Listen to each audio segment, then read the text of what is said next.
χρήματα αυτά θα πρέπει να προσθέσουμε, δεν το έκανα ειδικά που έπρεπε να σταματήσουμε, πρέπει να προσθέσουμε κάποιες εισφορές που έχουν μπει στον λογαριασμό των παλιών του κύκλου, γιατί αρκετοί από εσάς ξέρετε αυτόν και βάζετε ακόμα χρήματα εκεί, καθώς επίσης από την εκδήλωση που έγινε για την Πέμπτη. 210 από το καραόκε, 300 αυτή τη στιγμή και είναι μείον 65 το τιμολόγιο της Aegean που έχω πληρώσει εγώ και δεν τα έχω εισπράξει. Άρα λοιπόν θα είναι συν 500 μείον 65. Ακριβώς. Περίπου εκεί βρισκόμαστε, αν η κατάσταση έφτανε μέχρι και την Παρασκευή. Έχουν πληρωθεί όλες οι υποχρεώσεις του κύκλου και η εικόνα μας είναι αυτή. Έχουμε μία κατάσταση μελών η οποία προέκυψε από μια σύνθεση που κάναμε των μελών που έχουν γραφτεί όπως και τώρα στα μοντέλα αυτά που έχουμε και τα συμπληρώνουμε κάθε φορά, και έχουμε προσθέσει και αυτούς που κατέβαλαν στην τράπεζα είτε στον ίδιο λογαριασμό του κύκλου είτε στον παλιό τη συνδρομή τους. Εκτιμώ πως δεν έχουμε παραλείψει κανέναν. Ξεκίνησα θεωρώντας ότι πληρώνουν για την περίοδο αυτοί που έχουν καταβάλει τη συνδρομή τους από τον Νοέμβριο και μετά. Από τον Νοέμβριο του 12 δηλαδή και μετά. Νομίζοντας ότι έτσι κάπως ξεκινάει και η περίοδος αυτή. Αυτά για να είμαστε σύντομοι. Στην προηγούμενη Γενική Συνέλευση είχε γίνει μια συζήτηση νομίζω αναλυτικότατη σε σχέση με μια πρόταση και έναν προβληματισμό που είχε μπει από τη Γενική Συνέλευση την περσινή των αρχαιρεσιών και από τον Τάσο και από μένα, σε σχέση με τη μετεξέλιξη του κύκλου σε SBL και πώς θα γίνει αυτό. Είχε δημιουργηθεί μια επιτροπή που ήταν ανοιχτή ούτως ή άλλως. Στην πρώτη επιτροπή είχαμε δηλώσει να συμμετέχουμε εγώ, ο Νίκος ο Στόγιος, ο Αλέξανδρος ο Κορονάκης, ο Τάσος ο Παπαδόπουλος, ο Απόστολος ο Ιωακιμίδης, αν θυμάμαι καλά. Προσθέθηκαν οι Κλιμεντίνοι, προσθέθηκε στη συνέχεια και συμμετείχαν πάντως ο Γιώργος ο Στογγίλης, η Άντα η Σωτηροπούλου. Νίκο, ξεχνάω κανέναν? Όχι, αλλά συμμετείχαν και διάφοροι που ήρθαν ως επισκέπτες στις συναντήσεις. Έτσι, και στις συναντήσεις λοιπόν αναπτύχθηκε έτσι ένας πλούσιος διάλογος και ένα κείμενο που έχετε, νομίζω ότι είναι το τελικό, με βάση τις προτάσεις, παρατηρήσεις. Ναι. Μου άφησε και η Ειρήνη Χαλκιά που έπρεπε να φύγει, μου άφησε παρατηρήσεις της γραφτές. Πολύ ωραία. Την εμπειρία Μην κόβουμε όμως το λόγο του ομιλητού. Ωραία, να τις δούμε λοιπόν και τις παρατηρήσεις αυτές. Να πω επίσης ότι για τις αρχαιρεσίες σήμερα, στο email του κύκλου η Άντα, η Σωτηροπούλου, η οποία δεν μπορεί να είναι, ζητάει συγγνώμη, έχει δηλώσει ότι θα είναι υποψήφια και ότι την εκπροσωπεί και ότι θα ψηφίσει για αυτήν ο Κίμωνο Φωτιάδες. Αυτά για να είμαι σύντομος και να έχουμε χρόνο για την Ρέντα. Νομίζω ότι δεν χρειάζεται να ξαναλέμε τα ίδια πράγματα. Μανώλη, συμφωνείτε όλοι ο κάθε ομιλητής να έχει ένα χρόνο πρώτης ομιλίας 10 λεπτά και αν χρειαστεί να δευτερολογήσει, γιατί μπορεί να υπάρξει κάποιος ομιλητής να θέλει να μιλήσει 30 λεπτά, 15 λεπτά, 20. Να έχουμε ένα χρόνο συγκεκριμένο. 10 λεπτά, 15 δεν το γνωρίζω αυτό. Εσείς τι θέλετε? 5 λεπτά.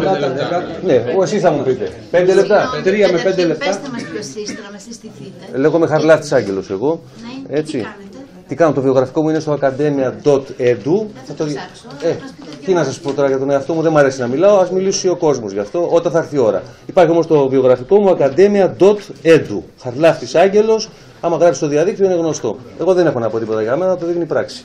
Λοιπόν, να πω 5 λεπτά ή 10. Ότι αν είδατε τον απολογισμό, αν έχετε απορίες οτιδήποτε διαφορετικά, να απαλλαγεί το παλιό ΔΣ και να προχωρήσουμε στην κουβέντα μας. Να πω ότι έχουμε ήδη υποψηφιότητες που όχι, λέω ότι έχουμε, που είναι η κατάσταση μέχρι τώρα, ότι έχουμε ήδη υποψηφιότητες και ότι έχουμε ετοιμάσει ψηφοδέλτια με τις υποψηφιότητες μέχρι τώρα. Βεβαίως μπορεί οποιοδήποτε να θέση υποψηφιότητα και μέχρι το τέλος της διαδικασίας αυτής για να προσθέσουμε το όνομά του στις υποψηφιότητες αυτές. Ναι. Υποψηφιότητες ως προς τι, σε ποιο όργανο, ASBL ή να συνεχίσει έτσι, οι υποψηφιότητες που έχουν ετοιμαστεί. Για την μορφή που έχει ως σήμερα ο κύκλος. Ωραία. Υπάρχει κάποια, ας το πούμε, διαφοροποίηση, ένας διάλογος που θα αναπτυχθεί για το θέμα του απολογισμού στον κύριο Αλεξάκη? Δηλαδή, ο κύριος Αλεξάκης εξέφρασε ένα λόγο. Υπάρχει κάποιος ο οποίος έχει να παρατηρήσει κάτι? Νομίζω ότι είναι 9. Υπάρχει κάποιος που έχει να πει κάτι επάνω στο λόγο του κύριου Αλεξάκη? Ορίστε. Απλά έχουν δύο συνδρομές δικές μου και του πατέρα μου. Τα είχε πάρει τα τελευταία γύρω στους Λογίδης. Όχι, είστε στην λίστα που έχω εγώ. Ναι, στο μπορεί να μην αναφέρονται εκεί. Ναι, αυτό αλλά είστε πάντως στη λίστα. Okay. Ναι, κύριε Αλεξάκη, αν συνεχίσετε όπως έχει το καταστατικό και αν υπάρχει κάτι έτσι, από ό,τι θυμάμαι, εφόσον γίνει η ASBL, πρέπει να έχετε έναν πρόεδρο, 2 αντιπροέδρους και έναν administrateur délégué. Δεν είναι και ένα διοικητικό συμβούλιο που να παρτίζεται, νομίζω, από περισσότερα από 10 άτομα. Όχι. Συγγνώμη. Εμείς μιλάμε στο θέμα του απολογισμού αυτή τη στιγμή. Δεν έχουμε τελειώσει το θέμα αυτό.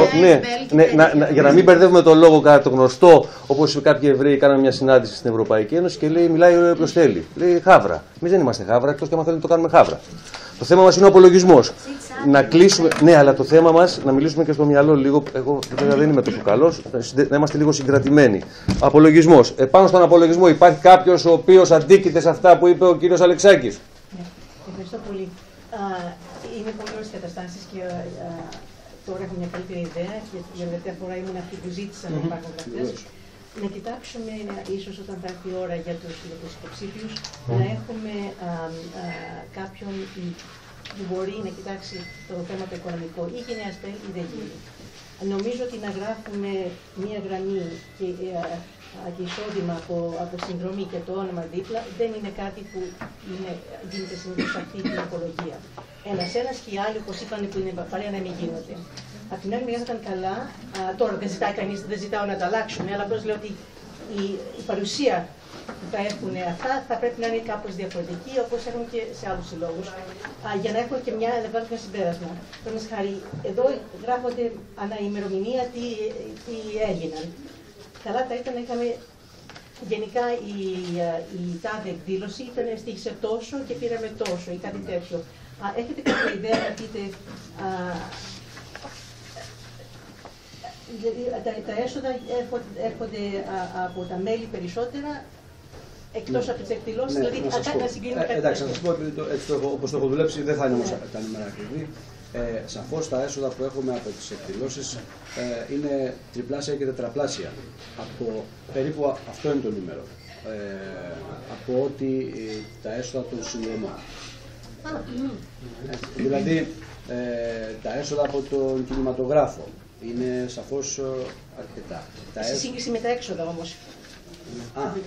Κοιτάξτε, σε σύγκριση με τα έξοδα εξαρτάται από το πώς θα πάει και η κάθε εκδήλωση. Δηλαδή, έχουμε, αλλά λέω ένα μέσο όρο.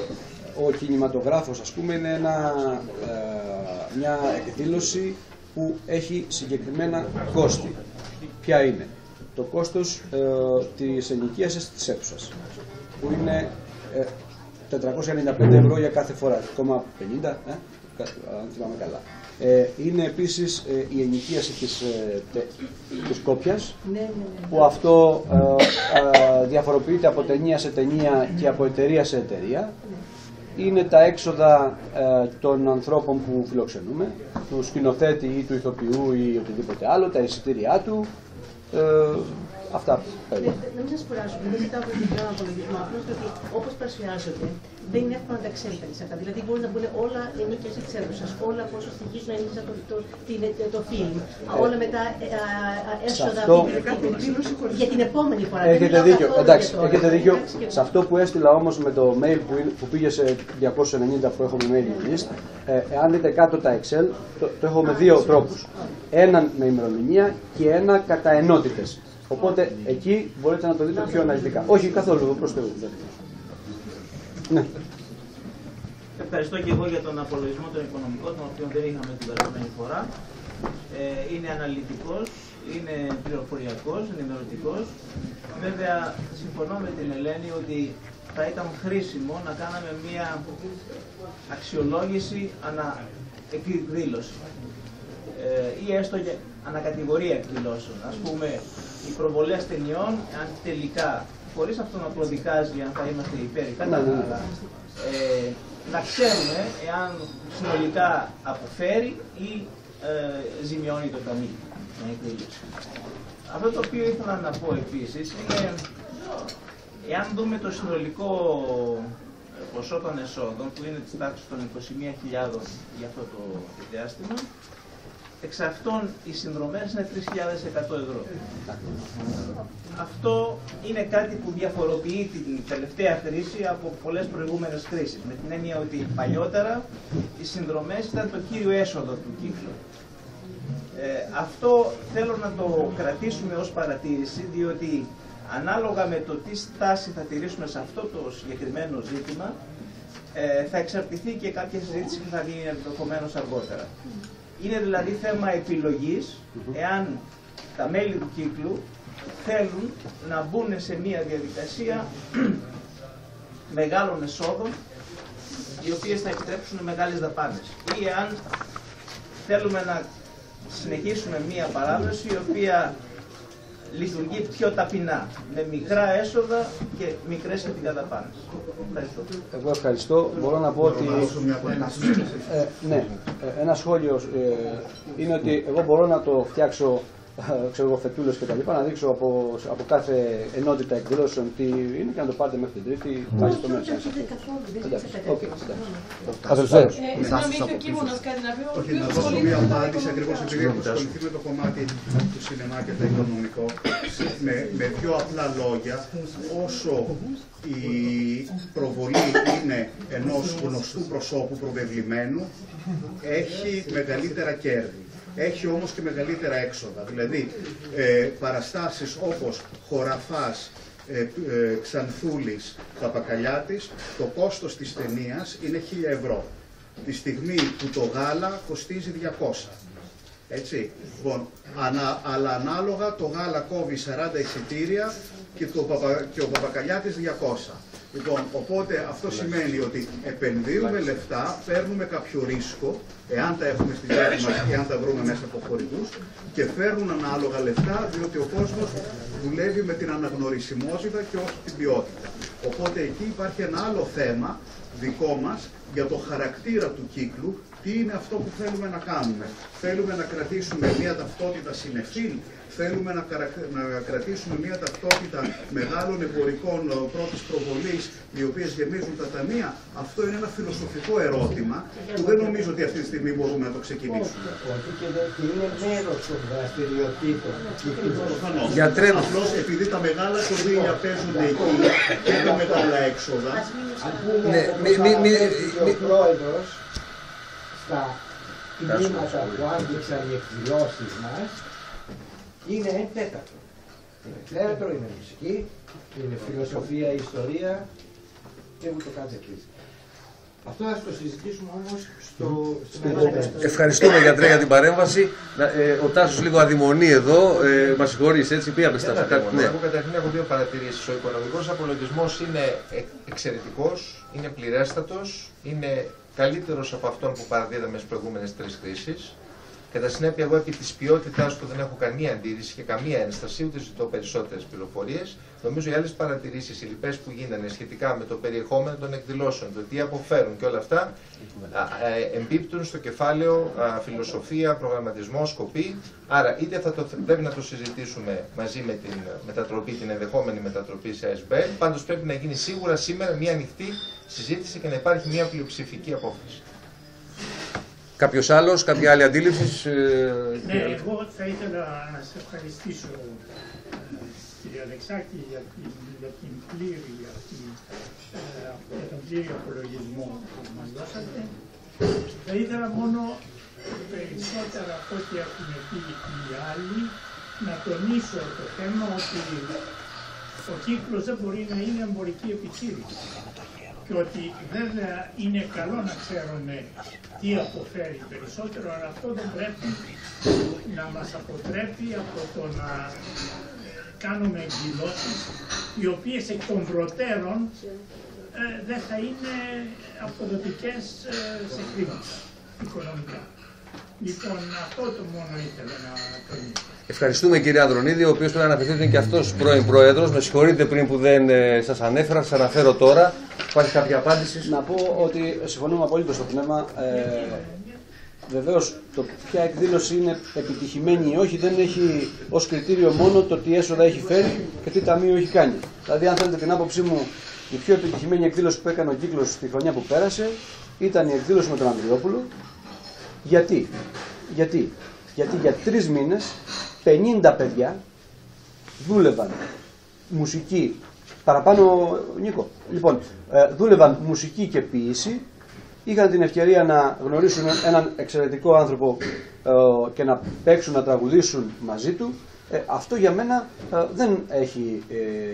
δεν μπορεί να αποτιμηθεί με οικονομικά δεδομένα, γιατί ήταν η εκδήλωση που μας έβαλε μέσα.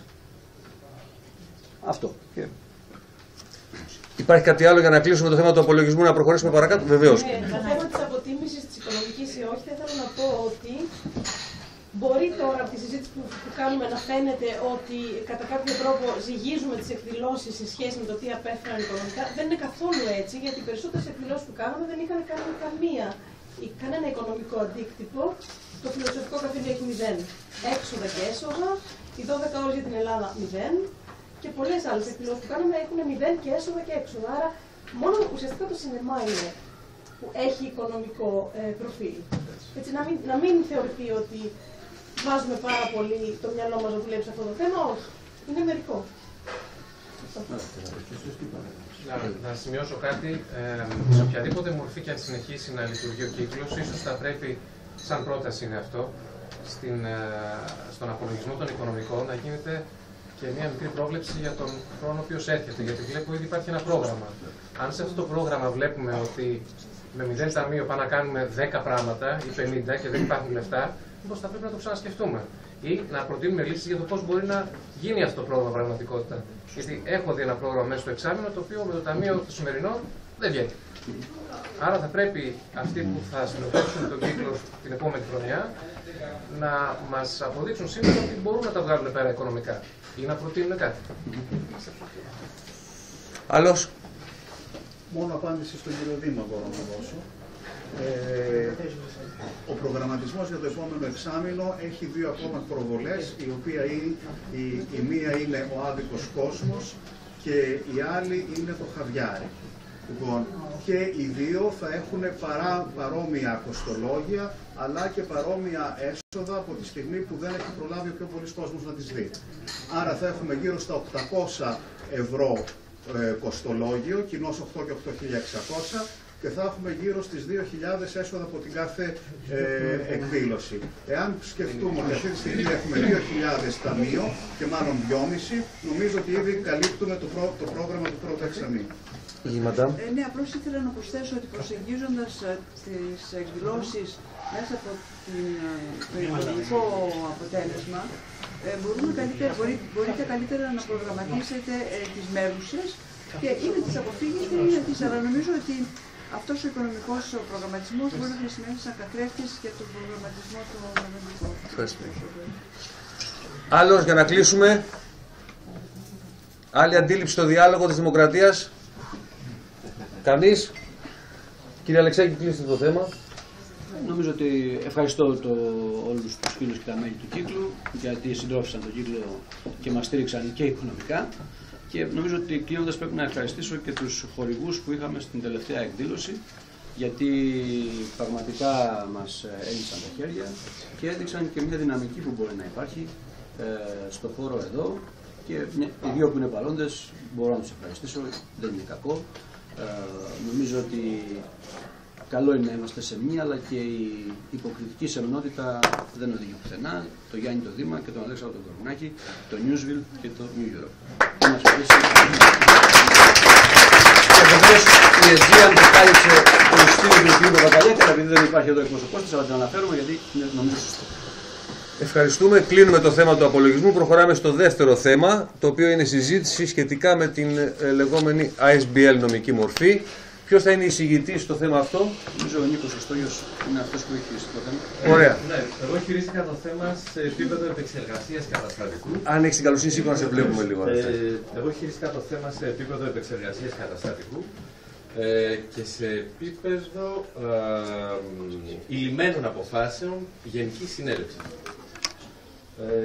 Παρακαλώ τον πρόεδρο της προηγούμενης Γενικής Συνέλευσης να διαβάσει, αν θέλει, τη συγκεκριμένη παράγραφο, η οποία είναι δεσμευτική, το λέω από τώρα.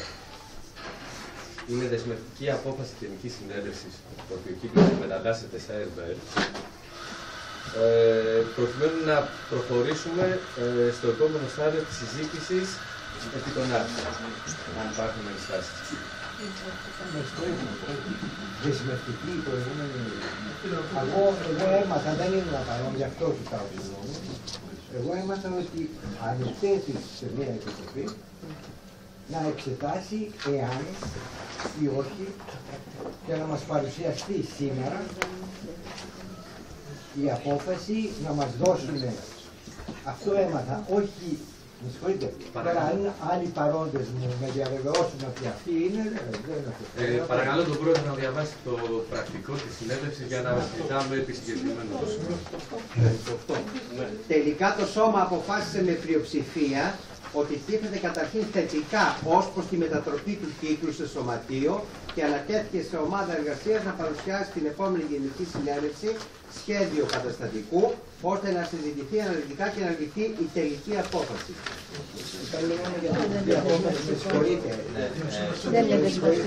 Δεν το καταλαβαίνω κάπως, η διατύπωση πλέον δεν είναι σωστή.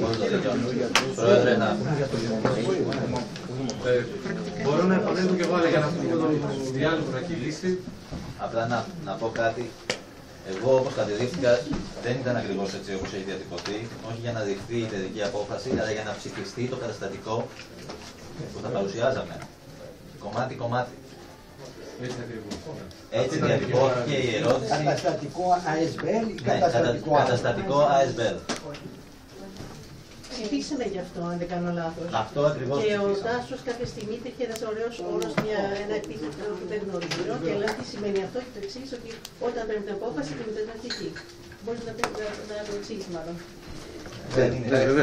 Να θυμίσω, να εξηγήσω, εν πάση περιπτώσει, σε όσους δεν ήταν παρόντες, να τους ενημερώσω για το τι αποφάσισε η προηγούμενη Γενική Συνέλευση.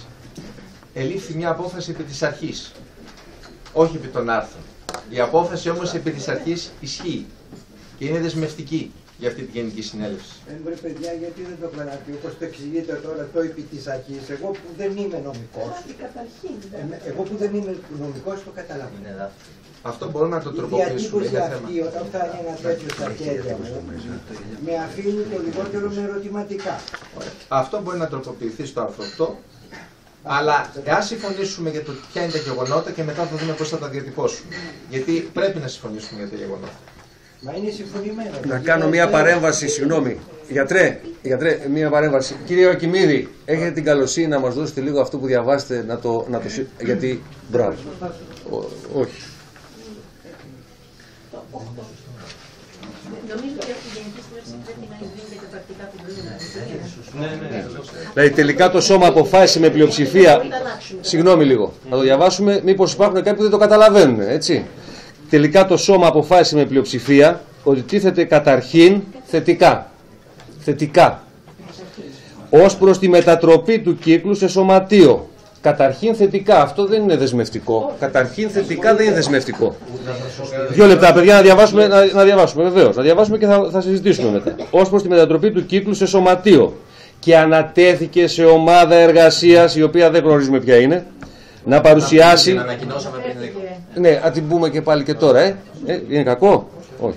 Να παρουσιάσει στην επόμενη Γενική Συνέλευση του ΤΙΔΟ, δηλαδή, σχέδια καταστατικού, ώστε να συζητηθεί αναλυτικά και να ληφθεί η τελική απόφαση. Ποια είναι αυτή η ομάδα εργασίας? Είπα ότι ήμουν εγώ, ο Νίκος Οστόγιος, ο Τάσος Παπαδόπουλος, ο Αλέξανδρος ο Κορονάκης, δεν έχω κάνει δακτυλογράφος. Θα στα γράψω. Ο Απόστολος ο Ιωακημίδης και Συμμετείχε επίσης ο Γιώργος Στρογγύλης, η Άντα Ισοτηροπούλου. Ωραία. Δηλαδή, αν κατάλαβα καλά. Ελένη, εσύ πρώτα. Η σημασία έχει να συμφωνήσουμε το τι έγινε την περασμένη φορά, όχι το τι γράφεται εδώ πέρα, γιατί αυτή η Γενική Συνέλευση θα εγκρίνει τα πρακτικά, αν είναι σωστά διατυπωμένα, από την προηγούμενη. Οπότε οι λέξεις στο κείμενο εδώ πέρα δεν έχουν σημασία, αν αυτοί που ήμασταν εδώ πέρα καταλαβαίνουμε ότι δεν έχουν διατυπωθεί σωστά αυτά που εξήγησαμε. Οπότε να πάμε πάλι να δίνουμε νόημα στο τι έχει γραφτεί, αν είναι λάθος, δεν χάνουμε το χρόνο μας. Σημαντικό είναι ότι ψηφίσαμε. Και θυμάμαι, εγώ ήμουν από αυτές που δεν ψήφισε υπέρ της ΔΑΣΒΕΛ, οπότε δεν επιπιέζω. Και είπαμε, δεν παιδιά θα τις δούμε κάθε τόσο και λιγάκι, πρέπει εδώ και τώρα να δούμε για να κάνουμε δουλειά, πρέπει να δούμε θέλουμε ή όχι. Και μετά βρίσκουμε το πώς και πότε. Και η ψηφοφορία ήταν αρκετά υπέρ. Δεν θυμάμαι πώς, αλλά ήταν υπέρ. Συγγνώμη, πρώτα αμέσως θα πάρεις το λόγο. Νομίζω ότι το καταρχήν θετικά αναφέρει, δεν είναι δεσμευτικό, αλλά δίνει τη δυνατότητα και την εντολή σε μια ομάδα να εργαστεί με σοβαρότητα για να προτείνει διάφορες μορφές αναλύσεως σχετικά με αυτό το θέμα το οποίο θέλετε οι περισσότεροι εδώ ίσως να κάνετε ένα πολιτιστικό κομμάτι τον κύκλο. 2 λεπτά. Επομένως δεν νομίζω ότι είναι δεσμευτικό. Πλέον τούτου η Ελένη έχει δίκιο ότι δεν θα σταθούμε στο γράμμα του νόμου, δεν είμαστε γραφειοκράτες, μας βοηθάει η γραφειοκρατία να αναλύσουμε τα φαινόμενα, αλλά να προχωρήσουμε στην ουσία του θέματος. Γιατί ο κύκλος έχει μια ιστορία, γιατρέ, νομίζω από το 1974 μου έχεις πει. Όχι, 76. Από το 76. Λειτουργήσε ο κύκλος, παιδιά, εν ολίγης να σας πω γιατί ήρθα. Γιατί έμαθα για ΑΕΣΒΕ. Λοιπόν, εγώ να συγχαρώ καταρχήν την τελευταία προεδρία με το πρόγραμμα που παρουσίασε, τον απολογισμό που παρουσίασε, ήταν κάτι το εξαιρετικό. Όταν το είδα, δεν νομίζω καμία άλλη περίοδος του κύκλου τα 37 αυτά χρόνια να είχε τέτοιο και σε ποιότητα και σε ποσότητα και όλους τους τομείς να γίνει. Συνήθως όλοι θυμόμαστε ότι ήταν ιστορία, φιλοσοφία, πολιτική, πέρασαν διάσημοι από τον κύκλο και είμαστε ευτυχείς. Και αυτό το πράγμα λειτουργήσε, παιδιά, λειτουργήσε με τα καταστατικά που ήταν. Γιατί? Γιατί άφηνε λάστο, πολύ λάστο. Κάνοντας τώρα μια ΕΣΒΕΛ, είμαι πεπισμένος ότι είναι αντίθετο. Γιατί φοράμε σε ένα πράγμα το οποίο γεννήθηκε, μεγάλωσε, φτάνει να είναι όριμος άντρας, ένα γκορσέ. Το γκορσέ απέναντι στον νόμο. Ο Βέλγικος ο νόμος, διάβαζα την Παρασκευή για τις ΑΕΣΒΕΛ και το κόψα το κομμάτι γιατί ήμουν εγνώση και είχα αποφασίσει να πω τη γνώμη μου. Γιατί ένας ηλίθιος σε μια ΑΕΣΒΕΛ από το σουάρ της Παρασκευής στο αντισημετισμό, la ΑΕΣΒΕΛ πακ peut-être sanctionné. Το έχω εδώ, όποιος πάρει το... και το διάβαζα και λέω γιατί. Εάν βρεθεί, πιστεύω ότι αν βρεθεί ένα μέσα στους 3 που θα οργανώσουν την ΑΕΣΒΕΛ, την επιτροπή που θα είναι προεδρείο και όλα αυτά, το οποίο δεν λειτουργήσει καλά το μυαλό του σε μια στιγμή. Είμαστε αντιμέτωποι με τον νόμο. Και ο νόμος εδώ τιμωρεί. Αυτό ήθελα να πω. Να μην κάνουμε τον κύκλο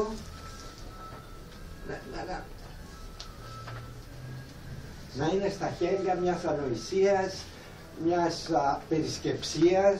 Δεν κατηγορώ κανέναν, όλοι ήταν σοβαροί που πέρασαν, λάθη γίνανε, αλλά σαν ΑΕΣΒΕΛ πρέπει να ξέρουμε ότι είναι κάτι το επικίνδυνο. Έχουμε δει αρκετά. Στο Βέλγιο εγώ είμαι 60 χρόνια. 60 χρόνια στο Βέλγιο, έχω αναμειχθεί και με άλλους λόγους, έχω μια πείρα. Ξέρετε, να καταλάβεις εδώ τους ανθρώπους, κάθε μέρα που περνάει, σε κάνει και λες πώς δεν το σκέφτεσαι. Είναι οι διαφορές μεγάλες. Γιατρέ, η γνώση των σοφών όπως εσύ είναι σίγουρα πολύ σημαντική, γι' αυτό πρέπει να μιλήσει λίγο και ο πρώην πρόεδρος εκεί. Δεν είμαι σοφός καθόλου, ένας απλός άνθρωπος είμαι που έχω ζήσει από μέσα. Έχεις κάνει και πρόεδρος εδώ πέρα. Άλλο αυτό, που έχω ζήσει από μέσα, το βέλγικο είναι και έφτασα σε μια στιγμή 65 χρονών και δεν για όνομα. Γιατί παραμένεις βαθιά Έλληνας. Βεβαίως, βεβαίως γιατρέ. Σε ευχαριστούμε γι' αυτό. Βαθιά Έλληνας. Ελπίζουμε να μας βοηθήσεις. Μπορούμε τώρα Ναι. να διορθώσουμε κάτι, ας το κάνουμε. Αν δεν μπορούμε, θα συνεχίσουμε. Ο πρώην πρόεδρος πάλι που ήθελε πριν το λόγο, με συγχωρείτε που... Κύριε Άνδρο, είστε παλαιότερος, βεβαίως. Στην Γενική Συνέλευση Βεβαίως. είχα πει ότι η ΑΣΜΕΛ δεν θα βοηθήσει σε τίποτα. Τώρα βέβαια δεν ξέρω, ο κύριος Λαμάης εδώ μας είπε ότι υπάρχουν και κίνδυνοι.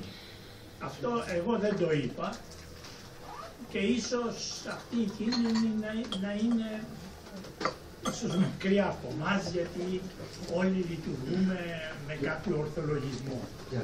Αλλά πραγματικά δεν βρίσκω ότι θα μας βοηθήσει το θέμα της ΑΣΜΕΛ.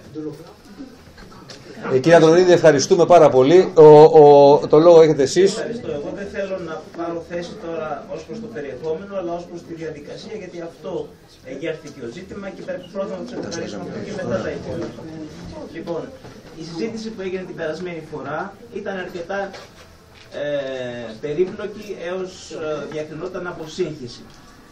Εγώ θα σας θυμίσω ότι στην πορεία της συζήτησης υποβλήθηκαν δύο προτάσεις. Η μία ήταν να ανατεθεί σε μια ομάδα να εξετάσει και να παρουσιάσει την επόμενη συνεδρίαση τα υπέρ και τα κατά μιας λύσης ΑΣΜΕΛ. Η δεύτερη πρόταση ήταν να ληφθεί μια απόφαση ότι καταρχήν είμαστε θετικοί στο να μετατραπεί σε ΑΣΜΕΛ.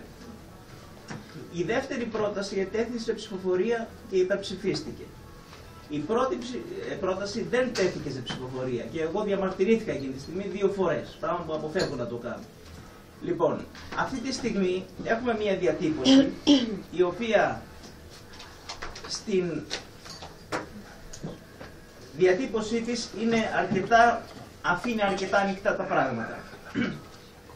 Και θα μπορούσαμε να την ερμηνεύσουμε έτσι όπως την ερμήνευσε ο προεδρεύων ο κύριος Χαρλάφτης πριν από λίγο, λέγοντας ότι καταρχήν αυτό που συζητήθηκε ήταν ότι καταρχήν να εξετάσουμε θετικά το ζήτημα εάν θα μετατραπεί ο κύκλος σε μια ΑΣΜΕΛ, ναι ή όχι. Θα εξεταστεί καταρχήν θετικά. Αυτό σημαίνει τι? Σημαίνει ότι η ομάδα που τότε ήταν τριμελής την προηγούμενη φορά, μετά έγινε 15 μελής, στην πορεία από ό,τι ακούσαμε, αυτή η ομάδα πρέπει να μας παρουσιάσει σήμερα τα υπέρ και τα κατά. Πρέπει να μας παρουσιάσει ένα σχέδιο, εάν έχει προχωρήσει ένα σχέδιο. Εγώ προσωπικά δεν έχω λάβει γνώση σχεδίου καταστατικού. Να μας παρουσιάσει τα υπέρ και τα κατά και μετά να συζητήσουμε πάνω σε αυτά. Έγινε, ευχαριστούμε πάρα πολύ. Η Δεσποινής εκεί περιμένει αρκετή ώρα. Μια διευκρίνηση μόνο. 2 λεπτά να κάνει τη διευκρίνηση εδώ, κ. Αλεξάκης. Το που έφερα και τυπωμένο, αλλά σε λίγα δεν είπα δυστυχώς. Δεν μπορούσα να βγάλω άλλες φωτογραφίες. Το έστειλα σε όλη την mailing list. Και δεν ξέρω, κυρία εγώ αυτό δεν το πήρα. Ναι. Πήρα τον απολογισμό του οικονομικό και σε ευχαριστήσα, αλλά αυτό το καταστατικό δεν το έλαβα. Εντάξει, δεν νομίζω ότι είναι ουσιαστικό το πρόβλημα. Θα λυθεί. Δεσποινής. Συγγνώμη, λίγο ησυχία, παιδιά, να ακούσουμε. Ευχαριστώ το Δεσποινής, λέγομαι στην Βούλα Νάτσου. Έχω περίπου την ηλικία του κύκλου, περίπου, για κάτι μήνες μάλλον. Θέλω να πω, δεν έχει πάρα πολλά χρόνια που είμαι στο Βέλγιο, γύρω στα 7-8. Έχω δουλέψει με ΑΣΜΕΛ, με Έλληνες που στήσαν ΑΣΜΕΛ και μάλιστα με τον κύριο Κορονάκου. Ναι. Αυτό που ήθελα να πω είναι ότι, χωρίς να τοποθετηθώ καταρχήν υπέρ ή κατά, στόχος της ΑΣΜΕΛ είναι να έχει μέσα της εκείνο το σχήμα το οποίο θα επιτρέψει να μην υπάρχουν παρεκκλήσεις σαν αυτές που αναφέρατε. Δηλαδή, ίσως είναι και αυτός, το καταστατικό δίνει δηλαδή τη δυνατότητα να υπάρχει έλεγχος τόσο στον αυτό που τον εκπροσωπεί νομικά και σε όλα τα μέλη τα οποία συμμετέχουν. Και αυτό δεν είναι τοποθέτηση υπέρ ή κατά, είναι απλά το σχόλιο μου πάνω σε αυτό που είπατε. Ναι, ναι, σίγουρα, μιλάς αμέσως μετά, σίγουρα η μόνη διαφοροποίηση που υπάρχει μεταξύ αυτών που λέτε εσείς και ο γιατρός είναι η λέξη στήσιμο και ίδρυσης. Κύριε, εσείς. Αυτή τη στιγμή όλοι εσείς εδώ έχετε... Εμείς, είσαι και εσύ εδώ. Είσαι και εσύ εδώ, εμείς. Και εγώ μαζί έχουμε συμμετάσχει σε δημοκρατικές διαδικασίες του παρελθόν. Αυτή τη στιγμή γίνεται μια αυθαιρεσία. Μια αυθαιρεσία, καταλύονται οι δημοκρατικές διαδικασίες. Λοιπόν, η συζήτηση για αν θα γίνει ή όχι ο κύκλος μεταγραφής SBL, συζητήθη κατά κόρον. Όλες οι απόψεις ετέθησαν, λοιπόν, και ψηφίσαμε δημοκρατικά και πήρα μια απόφαση να γίνει. Η λέξη καταρχήν, λάθος έχει ετεθεί στο κείμενο. Λοιπόν, γιατί αν ήταν αυτή η λέξη ήταν να μην είναι εκεί, σημαίνει ότι παρακολουθεί μια άλλη συζήτηση η οποία θα λάβει την τελική απόφαση. Δεν υπάρχει τέτοιος όρος για μετέπειτα συζήτηση για τελική απόφαση. Επομένως, η λέξη καταρχήν δεν στέκει και πρέπει να βγει από αυτό το κείμενο. Δεν το γνωρίζω αυτό. Αυτό να ξέρετε εδώ με τον κύριο Ακημίδη θα και δεν θα το πείτε με εμάς εδώ. Λοιπόν, δημοκρατικά λοιπόν γίνανε συζητήσεις. Το γράμμα του λόγου είναι εμφανές. Πλειοψήφισε λοιπόν δημοκρατικά η απόφαση να μετατρέψουμε τον κύκλο σε SDR. Λοιπόν, και τώρα κάποιος, οι τιμένοι ίσως της συζήτησης, έρχονται και ξαναφέρουν το θέμα εκ νέου. Αυτό είναι κατάληψη δημοκρατικών διαδικασιών. Δεν έχω να πω τίποτα. Εντάξει. Δάσκαλε. Ευχαριστώ πολύ, Πρόεδρε, για τον λόγο. Για να αποφύγουμε λίγο έτσι τη σύγχυση, κράτησα μερικές σημειώσεις και πάνω σε όσα λέξαμε μέχρι τώρα και επί αυτών θα ήθελα να κάνω κάτι τοποθετήσεις. Πρώτα απ' όλα θα ήθελα να πω το εξής, ότι την προηγούμενη φορά πήραμε μια απόφαση σχετικά με την κατεύθυνση στην οποία θα κινηθεί ο κύκλος.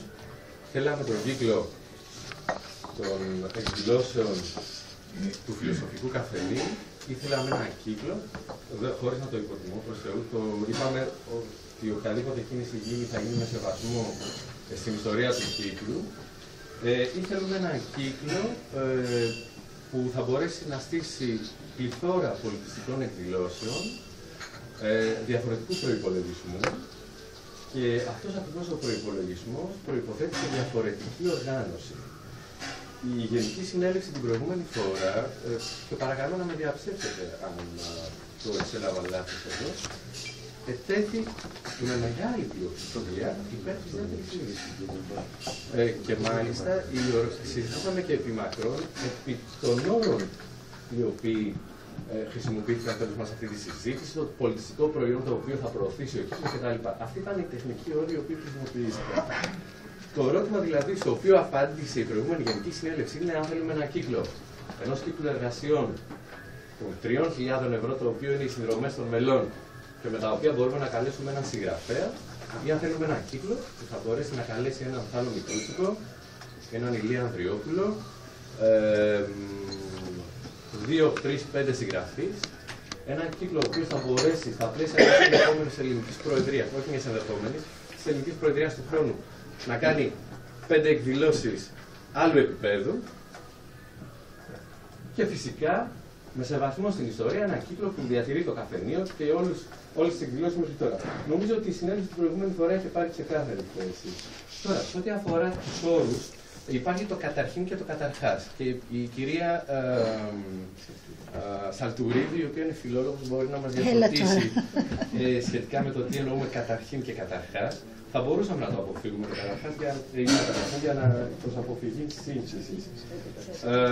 Τώρα, πιστεύω ότι η ομάδα που δούλεψε πάνω στο καταστατικό, θέλοντας να καθησυχάσω λίγο και τις ανησυχίες τις οποίες τις είχαμε όλοι μας εδώ πέρα, δεν νομίζω ότι η ομάδα η οποία δούλεψε το καταστατικό ή όσοι ψήφισαν υπέρ του μετασχηματισμού σε ASBL δεν συμμερίζονται αυτές τις ανησυχίες, προσπάθησαν πρωτίστως να σεβαστούν την ιστορία του κύκλου. Το καταστατικό το οποίο σας εστάλουμε email και κάποιοι από εσάς έχετε και εκτυπωμένο μπροστά σας, περιέχει ένα προς ένα τα άρθρα του παλαιού καταστατικού. Ναι, και αναφέρει προσεβασμόν. Ναι. Γιατρέ, με έφερε σε δύσκολη θέση, γιατρέ. Ναι, δεν θέλω να... Είναι περιμένει κι άλλος κόσμος. Βεβαίως. Αυτό που λέει τιμή για τον κύκλο, γιατί αναφέρεται φεξελμό στα 7 άτομα, αντί για 9, επειδή είχαμε εμείς το γράφετε μέσα, το διάβασα. Ναι, και όχι μόνο αυτό. Πολλά. Και το καταστατικό κλειδώνει σε ό,τι αφορά τα θέματα ελέγχου με δικλείδες ασφαλείας που ορίζει βέλτιστη νομοθεσία, ακριβώς για να αποφεύγονται οι ατασταλίες και κακή διαχείριση. Βεβαίως. Είναι η δεύτερη τοποθέτηση που κάνεις. Η κυρία αμέσως μετά. Μια διευκρίνηση. Μιλούμε τώρα για παρεκκλήσεις οικονομικές. Εσείς δεν θα μιλήσετε στο νομικό επίπεδο. Υπάρχει κάποια δέσμευση της καινούργιας της ΑΕΣΒΕΛ όσον αφορά την επιλογή των θεμάτων των εκδηλώσεων. Ναι, και μάλιστα στα πρώτα άρθρα δηλαδή είμαστε ευάλωτοι. Έχετε απόλυτο δίκιο και μάλιστα στο πρώτο άρθρο, στα πρώτα άρθρα του καταστατικού είναι το άρθρο 3 εκεί που λέει σκοπή. Λέει, είναι η προώθηση, αυτό μάλιστα μπορώ να σας πω ότι είναι σχεδόν αυτολεξία από το παλιό καταστατικό, η προώθηση, κατανόηση και διάχυση του ελληνικού πολιτισμού από την αρχαιότητα μέχρι τη σημερινή σε μια διαπολιτισμική προοπτική. Είναι σχεδόν η διατύπωση όσο είχε στο αρχικό σχέδιο του καταστατικού. Και για όποιον δεν έχει το παλιό καταστατικό, το έχω μαζί μου. Και αν θέλετε μπορώ να σας πω άρθρο προς άρθρο του παλιού καταστατικού, σε ποιο σημείο του νέου καταστατικού είναι διατυπωμένο. Κάτσε αδερφέ να ακούσουν και οι υπόλοιποι και να μας τα πεις. Ορίστε, βεβαίως. Αμέσως μετά. Ευχαριστώ. Εγώ προς επίρρωση των λεγόμενων του Νίκου του Στόγιο ψήφισα υπέρ της ASBL, γιατί βλέπω ότι υπάρχει μια δυναμική στις Βρυξέλλες και από νέο κόσμο και θα παραπέμψω για τη δυναμική αυτή στο κείμενο που κυκλοφόρησε ο Τάσης Παπαδόπουλος, το τι έγινε τα τελευταία χρόνια και κάποιες προτάσεις τι θα γίνει στο μέλλον. Νομίζω ότι η ASBL δεν μπορούμε να αποφασίσουμε και τώρα ότι να γίνει από αύριο, μπορούμε να το αποφασίσουμε να λειτουργήσει ο κύκλος το επόμενο διάστημα 2-3 χρόνια. Αργότερα να ληφθεί μια απόφαση βάσει της πρώτης του καταστατικού να πάρει και την τυπική μορφή. Δύο λεπτά, Ελένη. Η κυρία εδώ. Ναι. Θέλω να πω ορισμένα πράγματα. Πρώτον είναι ότι η δικιά μου αντίληψη από την προηγούμενη Γενική Συνέλευση είναι ότι υπήρξαν δύο προτάσεις όπως ακριβώς τις περιέγραψε ο κ. Δρέβελας και ότι η δεύτερη πρόταση να εξεταστεί καταρχήν θετικά το ενδεχόμενο ο κύκλος να γίνει ASBL, αυτό ψηφίστηκε και αυτό συμφωνήθηκε. Αυτή είναι η δικιά μου αντίληψη. Μπορεί να έχω πέσει τελείως λάθος, δεν ξέρω, πάντως εγώ αυτό κατάλαβα. Δεύτερον, για πιο ουσιαστικά πράγματα. Ακούσαμε πριν ότι η ASBL θα έχει διαφορετική οργάνωση. Εμείς δουλέψαμε αυτό τον τελευταίο χρόνο, εμείς οι 7 δουλέψαμε χωρίς να είμαστε ASBL, με μια οργάνωση που την βάλαμε κάτω στο χαρτί, κάναμε ομάδες, συνεννοούμαστε μεταξύ μας μέχρι το σημείο που μπορούμε να συνεννοηθούμε και βγάλαμε πέρα πρόγραμμα ενός έτους, 2 εξαμήνων. Δεν μας χρειάστηκε ASBL για να έχουμε αυτή την οργάνωση. Την κάναμε μόνοι μας.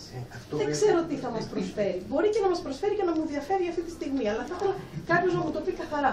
Τι θα μου προσφέρει η ASBL στο θέμα της οργάνωσης. Ευχαριστούμε. Συγγνώμη, δεν τελείωσα.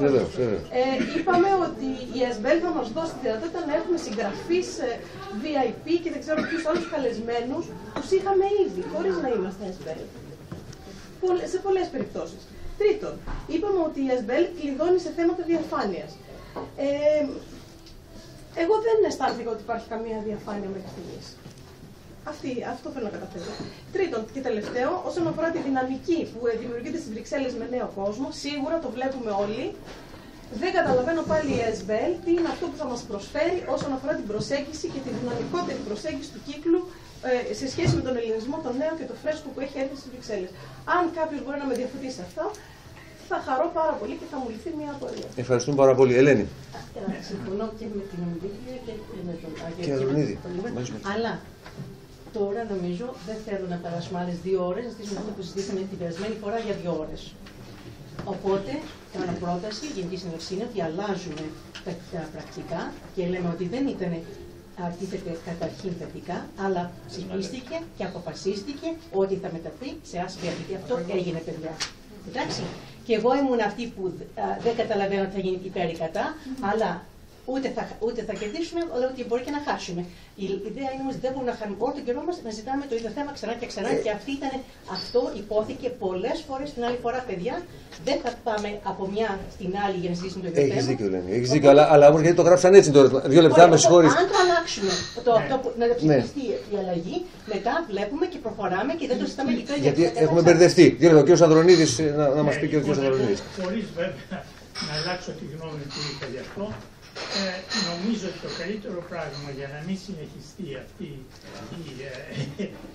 η συζήτηση επάσπυρων, όπως έδειξε να γίνεται από δεν ξέρω πόσους μήνες μέχρι σήμερα, να προχωρήσουμε στην εξέταση όλων των άρθρων που έχουν γραφεί για την ΑΣΜΠΕΛ και στο τέλος, όταν όλα κανονιστούν και έχουν ψηφιστεί υπέρ, να γίνει τότε να ψηφίσουμε αν πραγματικά τελικά αποφασίζουμε ότι έτσι θα γίνει η ΑΣΜΠΕΛ σύμφωνα με το καταστατικό το οποίο... Καλώς. Ευχαριστούμε. Κύριε, εσείς. Δεν μου βάζει σκορπιά, είμαι νέο μέλος του κύκλου, αλλά παρακολουθώ χρόνια τις δραστηριότητες και διαθέτω τις εκδηλώσεις. Καταρχήν, είμαστε κάπως σκεπτόμενοι άνθρωποι και θέλω να πω ότι θα υποτιμήσουμε την νοημοσύνη μας εάν δεν δεχτούμε ότι ψηφίστηκε να πάμε σε αυτό το σχήμα. Έγινε συζήτηση πάρα πολύ και η συζήτηση, ακόμη και η μειοψηφία, κατάλαβε ότι θα πρέπει να πάμε στο σχήμα. Δεν ξέρω το είπαμε, το νέο στοιχείο. Αλλά το θέμα είναι να μην επαλιδρομούμε, γιατί είναι κρίμα. Διαθέσαμε μία Κυριακή να συζητήσουμε αυτό το θέμα. Όσοι πιστεύουν ότι έχουν πάρει την απόφαση, ας το πούνε, γιατί φαίνεται ότι μερικοί διστάζουν να εκφράσουν άποψη, γιατί η απόφαση ελήφθη. Και ας μην υποτιμούμε την νοημοσύνη μας. Αυτό θέλω να πω. Ευχαριστώ και παρακαλώ, παιδιά, να εκφράζουμε απόψεις οι οποίες δεν έχουν ακουστεί.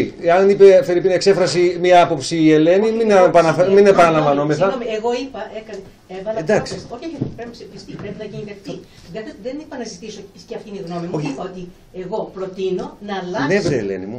Όχι, πρέπει να το κάνουμε δεκτό. Για να κλείσει το θέμα αυτό και να πείτε και εγώ θέλω και εγώ νομίζω τα υπόλοιπα, πρέπει να κάνουμε ένα σχήμα.